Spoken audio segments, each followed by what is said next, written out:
Hi, I'm Carl Azus. The first question we're exploring today on CNN 10 is China's government holding masses of Chinese Muslims in concentration camps? That's what a U.S. defense official recently announced at a news briefing.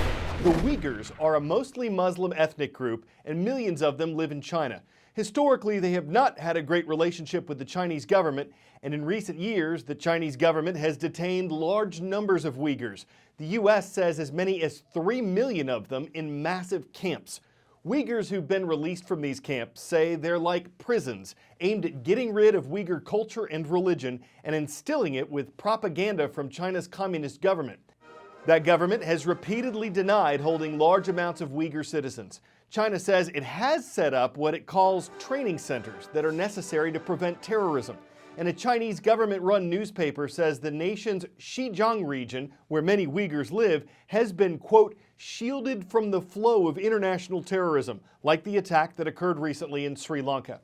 A Chinese government official suggested that the U.S. abandon bias and, quote, stop interfering in China's domestic affairs. But an investigation by The Guardian, a British newspaper, suggested that China has destroyed dozens of mosques since 2016.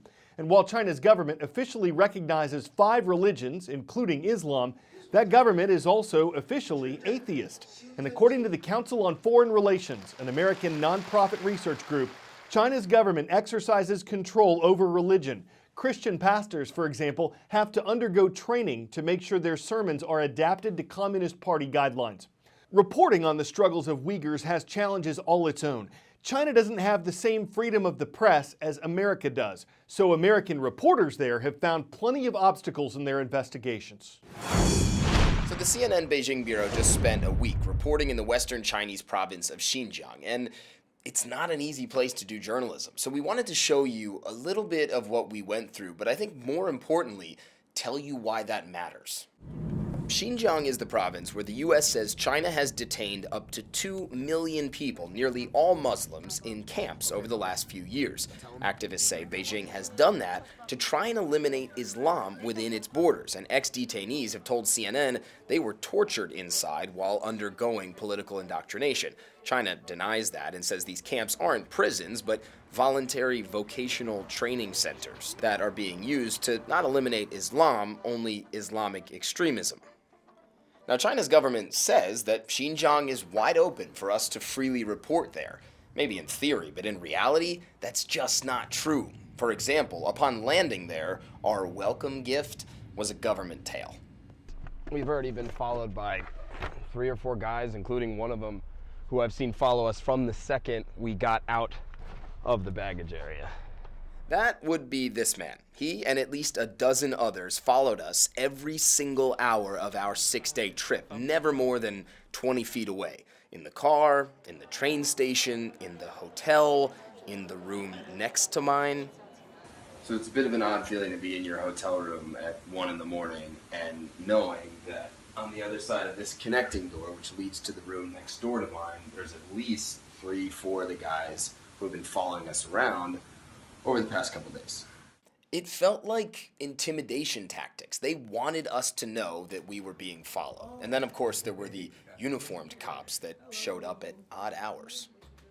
We should check your passport and visa. It's almost 1 a.m. Yes.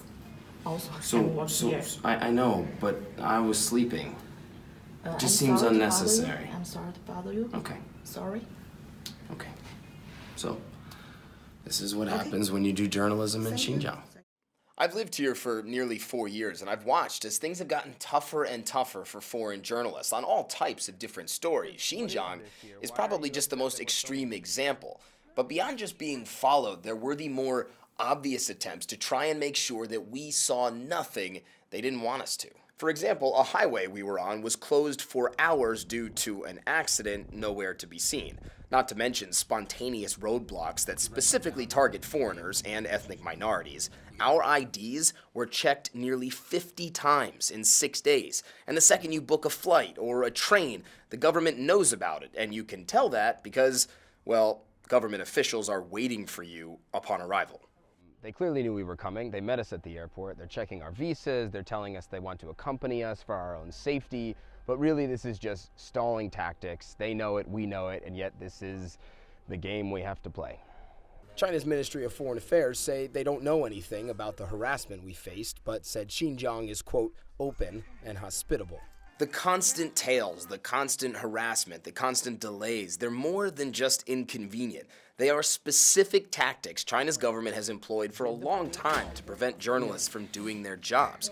But in the last few years, there is broad agreement in the foreign journalism community here that it's gotten worse, nowhere more so than Xinjiang.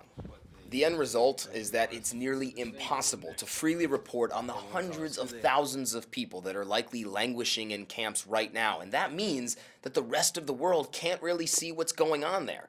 This is one of the biggest human rights stories on Earth, and as we saw firsthand, China is actively trying to cover it up.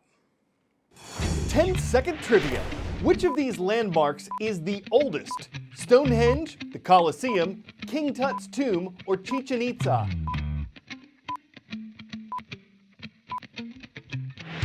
To visit the oldest monument on this list, you'd have to travel to Salisbury Plain, England, where you'd find Stonehenge. Archaeologists believe it was built in stages, starting around 3000 BC. But part of Stonehenge has been missing since 1958, and it wasn't until this week that its return was announced. Stonehenge was constructed with giant sarsen stones, sandstone blocks that are common in southern England. In the 1950s, cracks were found in one of the sarsens, so its core was drilled out and metal rods were put in it to keep it standing. But what happened to that core? An employee from the company that helped repair the sarsen held on to it. He put it on the wall of his office, and the man eventually moved to America, bringing the 3.5-foot core with him. The night before he turned 90 years old, he decided to return it to England, and the company that maintains the monument says it hopes the core will help them understand more about the prehistoric structure. One thing archaeologists and geologists don't know exactly is where Stonehenge's stones were mined. There are at least 2 other cores that were drilled out of Stonehenge in the 1950s, but where those are, like the monument itself, remains a mystery.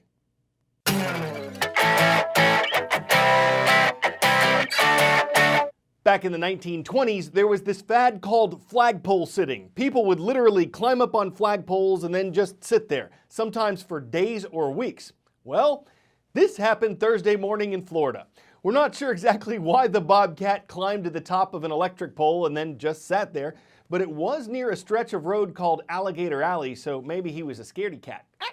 Anyway, there's not really a how-to manual on getting a bobcat off a pole, but a utility worker came along with a pole of his own, and after coaxing the cat a few times, the animal climbed down the same way he climbed up.